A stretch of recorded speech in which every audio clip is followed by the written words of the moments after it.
안녕하세요. 아키윤입니다. 썸네일에서 보셔서 예상하셨을 텐데요. 이번 시간에는 건축 용어 해설 두 번째 시간으로 도로에 대해서 말씀해드리는 시간을 가져보려고 합니다. 한 구독자분께서 댓글로 남겨주셨는데 왜 용어 해설은 계속 시리즈를 안 만드냐 그래가지고 그 전에는 일단 용어 해설에 관한 영상은 뭔가 좀 딱딱하고 재미없고 또 지루할 것 같아가지고 약간 제가 꺼리는 경향이 있었던 것 같아요. 근데 또 그렇지만 또 누구한테는 이런 것들이 필요하구나 라는 것을 또 알게 돼서 말씀을 해주셔서 너무나 감사드리고 이 용어 해설에 대한 부분도 계속해서 영상을 만들어 보도록 하겠습니다. 그래서 이번 시간에는 도로에 대해서 말씀드릴게요. 이 도로가 진짜 별거 아닌 것 같지만 이 건축법에 있어서는 아주 기본이 되고 중요한 요소 중에 하나거든요. 일단 아주 멋진 도로의 이미지인데요. 여기에도 다 이제 의미가 담겨져 있다는 얘기죠. 간단하게 그림을 통해서 설명해 드릴게요. 건축을 하려면 이 대지와 도로의 관계는 아주 중요해요. 그래서 제가 대지에 건축 행위를 하고 싶다. 그러면 일단 도로가 접해져 있어야 되는데요. 그 도로도 폭이 4m 이상, 그리고 접해 있는 길이가 2m 이상이 되어야 돼요. 그래야 이렇게 건축을 할 수 있는 대지라고 볼 수가 있습니다. 이런 경우도 마찬가지입니다. 도로가 이렇게 끝에가 끊어져 있을 수도 있는데 이런 도로라도 역시 4m 이상 폭에 2m 이상이 접해 있어야 돼요. 그래야지 뭐 사람도 다닐 수 있고 뭐 차도 겨우 들어간다 뭐 이런 얘기가 되겠죠.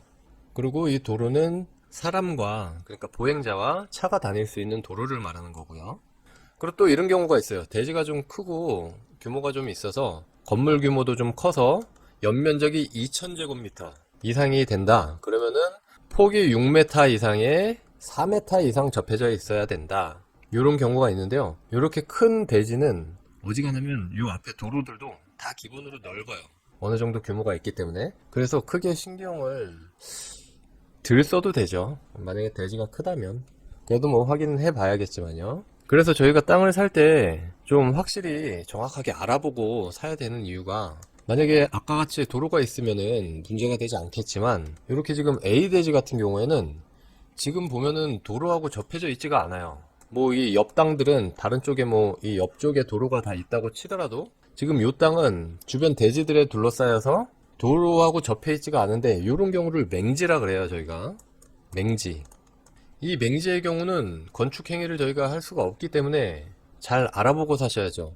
근데 이 맹지일 경우에라도 이 앞땅에 그 토지 사용 승낙을 받아서 이렇게 요 부분을 좀 써도 되겠느냐 동의를 얻어가지고 건축을 할 수는 있습니다. 그렇지만 만약에 이 비대지의 명의자가 바뀌어요. 이렇게 해서 뭐 건축 행위를 겨우 했다고 쳐도 그 이후에 땅 주인이 바뀐다. 그러면 상황이 또 애매해지는 거예요. 바뀐 땅 주인은 이걸 허락을 안 해주면 뭐 법적인 분쟁으로 갈 수도 있고 아무튼 복잡해집니다. 그렇기 때문에 이 맹지는 싸다고 그냥 살 게 아니에요. 그렇지만 어쩔 수 없이 사게 됐다. 그랬을 때 제일 확실한 방법은 이만큼을 분할해서 추가로 매입을 하는 겁니다. 이 사람한테 잘 얘기를 해서 이 부분을 떼어서 나한테 팔아라. 그래서 이렇게 사도로서 A 땅의 사도죠. 공도가 아니고 사도, 개인 도로. 그래서 추가로 매입해서 이렇게 사도를 냈다. 그러면 또 건축이 가능합니다. 그리고 이게 제일 깨끗한, 뒤탈 없는 확실한 방법이죠. 그리고 또 어떤 사람들은 전략적으로 이 맹지를 아주 싸게 사서 건축을 할 수 있는 대지로 만든 다음에 뭐 비싸게 파는 경우도 있어요. 그런 분들은 또 그런 쪽으로 전문가이실 테니까 일단 개인이 살 때 손해는 보지 말자. 요런 개념입니다. 그리고 주의하실 한 가지가 있는데요. 자기가 이제 이 A 땅을 실제로 봤더니 도로가 이렇게 있다 이거예요. 그거는 말 그대로 현황 도로예요. 이렇게 지적상이나 공부상에 도로관리대장이나 뭐 토지이용계획상에 이런 도로 표시가 전혀 안 돼 있는데 현재 상황엔 도로가 있다. 그래서 덜커덕도 땅을 사시는 분들이 있는데 그런 도로는 절대 인정이 안 됩니다. 그런 경우에는 잠깐 이 사람한테 동의를 얻어서 뭐 쓰고 있는지는 모르겠지만 건축법상의 도로가 아니기 때문에 건축 행위를 할 수가 없습니다. 유심히 보셔야 돼요. 그리고 또 저희가 주의할 점, 이렇게 대지와 도로가 접해 있더라도 저희가 명확히 해야 되는 부분이 아까 제가 말씀드린 이 폭이 3m가 안 될 때가 있어요. 그래서 만약에 도로의 폭이 2m다. 그럼 이 경우에는 어떻게 하느냐. 도로의 센터에서 2m씩 양쪽 방향으로. 왜? 요 대지만 손해볼 수는 없거든요. 그래서 공평하게 이 도로의 반대편 대지도 나중에 신축을 하게 되면 이쪽으로도 2m, 그리고 저희 쪽으로도 2m 이렇게 확폭을 해줘야 돼요. 그럼 이제 건축선이 후퇴돼 가지고 이렇게 1m가 도로에서 후퇴가 되는 거죠. 이 땅도 마찬가지고요. 그래서 신축을 할 때 항상 이런 법을 적용을 해야 돼요. 그렇기 때문에 저희는 요 1m 폭만큼 손해를 보는 거예요. 돈은 다 주고 샀는데, 면적대로 다 주고 샀는데 저희가 이 부분엔 건축행위도 못하고 요 면적만큼은 건폐율이나 용적률에도 다 빠지는 거예요. 그러니까 쉽게 얘기하면 건축 면적이나 연면적에서도 다 빠지게 돼 있어요. 그렇기 때문에 요 남은 땅 면적을 가지고 건폐율이나 용적률을 산정해야 되기 때문에 건축물 규모도 작아질 수밖에 없는 거죠. 그러니까 땅도 땅대로 손해보고 건물도 건물대로 손해를 보고 지을 수밖에 없는 거예요. 그리고 여기가 무슨 철도 시설이다, 중요한 시설이 있을 경우엔 그냥 우리 쪽으로만 여기에서 4m를 확보해줘야 돼요. 2m가 날아가는 거죠. 그러니까 이런 거를 잘 보고 사셔야 됩니다. 정확하게 도로가 앞에가 몇 미터짜리 도로인지를 다 확인을 하셔야 돼요. 그래서 이런 일반 도로의 형태일 때 그런 경우가 있고, 또 한 가지는 막다른 도로의 형태가 있어요. 뭐 이런 형태가 있을 수도 있고 뭐 이렇게 복잡한 형태가 있을 수도 있겠죠. 근데 그 도로의 길이별로 이렇게 폭이 정해져 있거든요. 10m 미만이다. 그럼 2m. 10에서 35m까지는 3m. 35m보다 길다. 그럼 6m. 폭을 해야 된다. 이런 말이 있어요. 또 도시지역이 아닌 읍면지역에서는 35m 이상일 때는 4m고요. 근데 요 말은 뭐냐? 요 메인 도로에서 막다른 도로가 요만큼이 되겠죠? 요 길이가 10m 미만이다.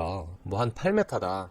그럼 폭을 2m만 유지가 돼도 되는 거예요. 근데 만약에 이게 35m 이상이에요. 이 길이가 한 40m 정도 된다. 그랬을 땐 6m를 만들어라 이 말이에요. 근데 실제로 만약에 폭이 2m라고 치면 이 중간에서 어떻게 해야 되겠습니까? 마찬가지 개념으로 이쪽으로 3m, 이쪽으로 3m가 가야 되겠죠? 확폭을. 그러면 이 땅의 경우에 1m가 있으니까 2m가 더 들어가야 되겠죠? 이만큼. 이만큼을 또 도로로 내줘야 돼요. 이 반대편 대지도 요만큼 2m를 또 도로로 내줘야 돼요. 그럼 이 땅과 이 땅은 엄청나게 손해를 보는 거죠. 그리고 만약에 뭐 한 20m다. 그러면 2m였으니까 20m일 때는 3m 확폭인데, 그러면 0.5m, 0.5m만 가면 되겠죠? 조금 줄겠죠? 거리가 길수록 이제 확폭을 많이 해줘야 된다. 뭐 여러 가지 이제 후방 시설들이 화재를 진압하기 위해 들락날락도 해야 되고, 차도 왔다 갔다 하면서 뭐 회차도 해야 될 거고, 그러니까 길면 길수록 넓어져라. 이런 개념이죠. 이런 형태일 때도 마찬가지예요. 이게 지금 2m였다. 근데 뭐 35m 이상이다. 이 막다른 도로가. 그러면 추가로 2m 확폭을 더 해줘야 되는 거겠죠. 또 이쪽으로도 2m 확폭, 이쪽으로도 2m 확폭. 그러니까 요 땅과 요 땅, 요 땅들은 고스란히 이제 손해를 보는 거죠. 이런 개념들을 알아두셔야 됩니다. 네, 마지막으로 도로 모퉁이의 건축선이라는 게 있어요. 저희가 쉽게 보통 가각전제라고 이야기를 하는데요. 이 내용이 복잡해요. 그리고 표도 복잡합니다. 제가 볼 때 쓸데없이 복잡한 것 같은데, 쉽게 얘기하면 이런 말이에요. 두 도로가 이렇게 만난다. 그리고 요 모퉁이에 대지가 있다. 그럴 때 요 모퉁이를 깎아서 도로로 내줘라. 그래야 이제 도로를 사용할 때 여러모로 편할 수 있다. 편하다. 이런 말인 거예요. 그래서 요 제외되는 범위를 얼마만큼을 할 것이냐 라는 걸 이렇게 표로 나타낸 것이거든요. 그래서 한번 보겠습니다. 크게 이제 교차 각이 90도 미만이냐 아니면 90도 이상 120도 미만이냐로 나뉘어져요. 그럼 딱 이렇게 두 가지 케이스로 나눠지거든요.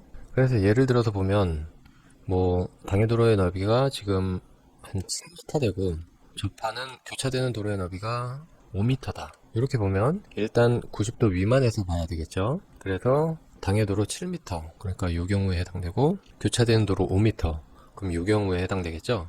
그럼 얘네가 만나는 지점에 3m씩을 띠라는 건데, 이게 무슨 3m냐, 이 도로의 꼭지점 있죠. 만나는 꼭지점에서 3m 후퇴, 그리고 여기에서 또 3m 떨어진 점, 이 점을 이렇게 이어요. 그래서 요만큼의 면적을 제하라 이 말이에요. 도로로 내줘라. 그러면 아무래도 다니기 편하겠죠. 요 반대 땅도 마찬가지일 거고요. 신축을 할 때는 요거를 적용해서 이제 신축을 해야 되는 거예요. 그렇게 되면 면적이 요만큼 이제 제외가 되니까 남은 면적 가지고 이제 건폐율 용적률을 산정해서 건물을 짓다 보면 건물도 원래 대지로 짓는 면적보다는 규모보다는 작아지겠죠. 그래서 어쨌든 요만큼은 손해를 보게 되는 경우예요. 그리고 요 경우도 한번 볼까요? 뭐 한 110도 된다고 쳤을 때, 요 각도가요. 또 이 도로는 뭐 7m, 이 도로도 넓어서 7m다. 이렇게 한번 봐볼게요. 그럼 일단 요 경우를 봐야 되고요. 당해 도로 높이 7m니까 여기에 해당되고, 또 여기에서도 7m니까 여기에 해당되겠죠? 그럼 얘하고 만나는 지점. 또 3m네요. 얘도 마찬가지예요. 근데 만약에 얘가 7m가 아니고 5m였다. 그러면 또 요 경우에 해당돼서 얘하고 만나면 2m죠? 요 경우에는 꼭지점에서 또 2m 띄고 꼭지점에서 2m 띄고 얘를 이어서 요만큼을 제외해라. 아무래도 각이 크니까 좀 더 수월하고 도로도 넓으니까 좀 덜 까지는 그런 개념인 거예요. 그래서 얘도 마찬가지로 요만큼의 손해를 보는 거고 결과적으로는 네, 그래서 땅을 면밀하게 그 도로 폭까지 정확하게 알아보고 사셔야 된다는 겁니다. 해당 지자체에 확인을 해보는 게 가장 정확하겠죠. 이 정도까지 설명을 드리면 이제 도로에 대해서는 어느 정도 감이 오실 거예요. 그래서 무조건 잘 알아보고 사셔야 된다. 예, 이런 개념을 말씀드리기 위함이었고요. 지난 주말에 보니까 구독자가 500명을 돌파했더라고요. 예, 너무나 관심 감사드리고 앞으로도 꾸준히 열심히 해나가는 아키윤 되겠습니다. 감사합니다.